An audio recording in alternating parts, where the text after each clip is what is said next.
and welcome back. Another weekend come and gone. It is Monday night. Tomorrow's Tuesday, then Wednesday, then Thursday, and Friday. And we'll be right back into another weekend. And wondering where that went next Monday, the 27th. It's the 20th of April. We're going over to England for the first hour to talk with, without question, one of the most outspoken, unforgettable, unique, incisive, and rarely wrong or incorrect geopolitical, military, financial analysts on the planet. He is heard exclusively here several times a month on the program. His name is Tim Rifat. Are you there, Tim? Yeah, thanks for having me on. My pleasure. Thanks for getting up. There is so much to talk about. The program tonight will deal with Obama, the Rothschilds' chosen pharaoh. That's the slug for the program. Just a little quick note, and I hope all of you saw the story about how Obama lied regarding how he handled the pirate episode. It's very interesting. It's up there at the site now. Anyway, there's a lot to talk about this sock puppet and how he continues to perform for his masters. So tell us more. One can start with your story about one of your guests saying that when he went to Russia, a Russian lady described Mr. Obama. You may continue. Well, that was 1993. Sure, she said. Exactly. So you're going to get a black president. He's going to be a communist. His name is Barack. And she went on from there. And it's a jaw-dropping story. You can find it at Rense.com. Do a search. The story is called The First Time I Heard of Barack.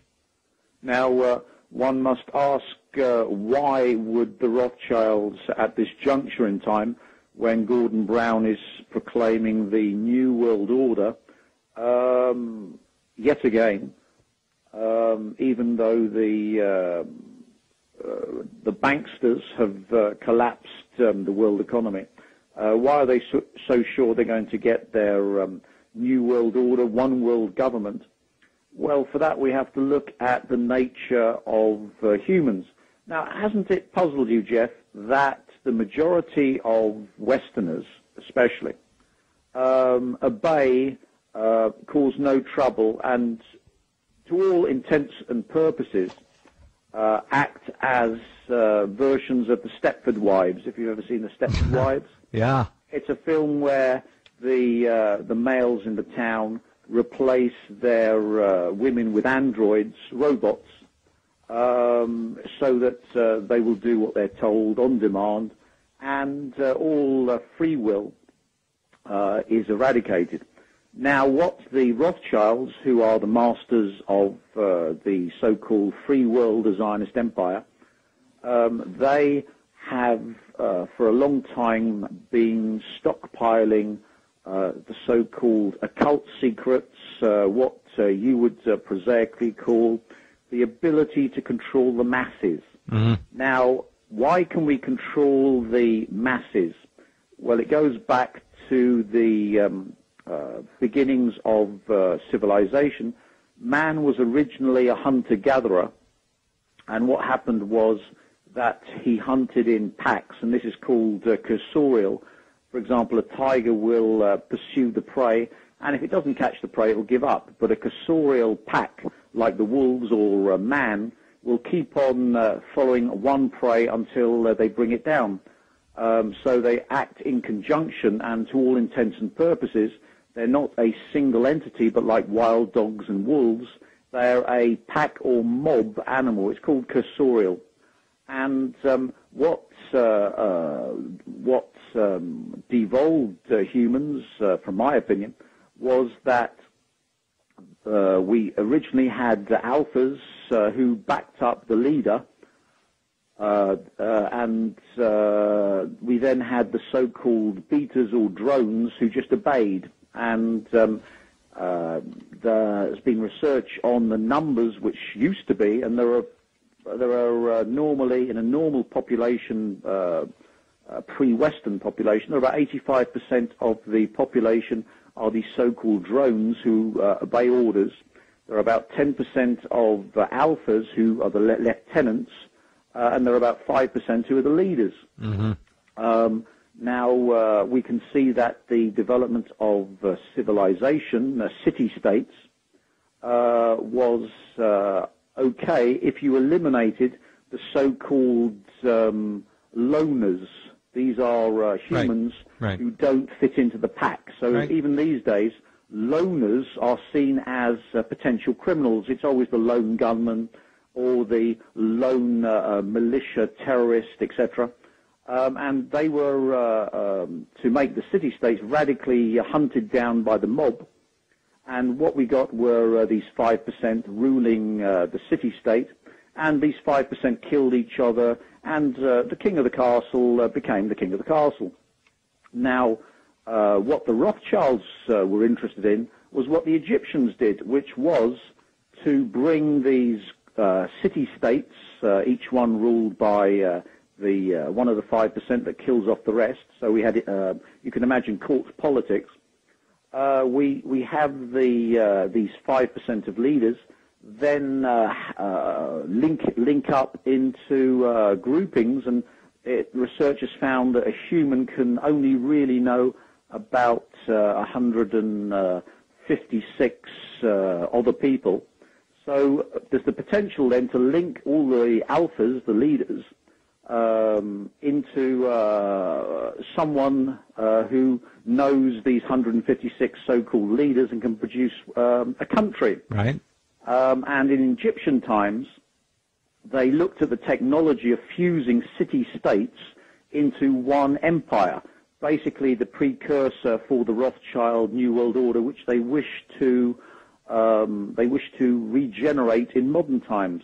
Why do they wish to do this? Well, the Egyptian civilization was a very, very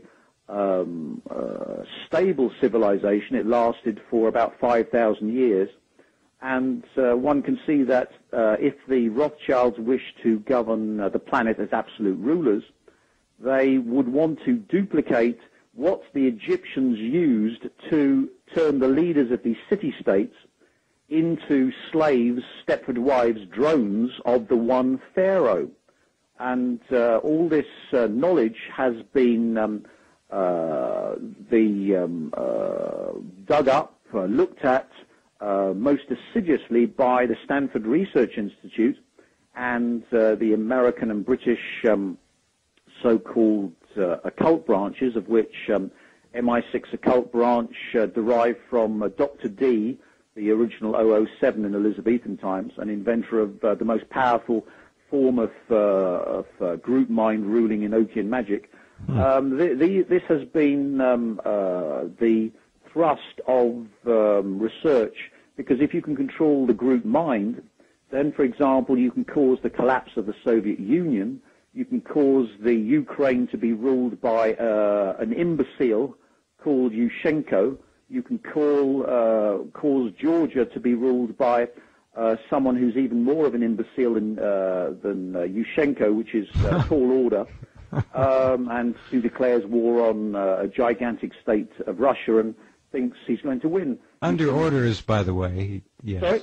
Under orders. Under orders, of course, but remember, this all fits into the rule by one pharaoh, because the plan is to try and duplicate what the Egyptians did to produce a stable society. And if you're going to have a new world order, you want it all ruled from London by the Rothschild so-called master, who has used Egyptian occult technology, which we would call it, to actually fuse the group mind of humans and turn not to these 85% of drones, because they will do anything they are told.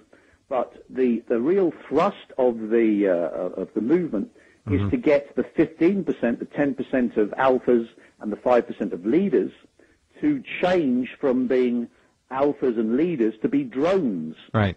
And one can see that the whole thrust of Western civilization has been to basically, first of all, get rid of the number of alphas and leaders by trying to cut down on the number produced and producing more drones. To this extent, we introduce families where they have no fathers, because in biology, we have something called neoteny, and the longer the development of the human, the more intelligent it becomes. Uh-huh. And we find that especially females and males without a father develop much quicker.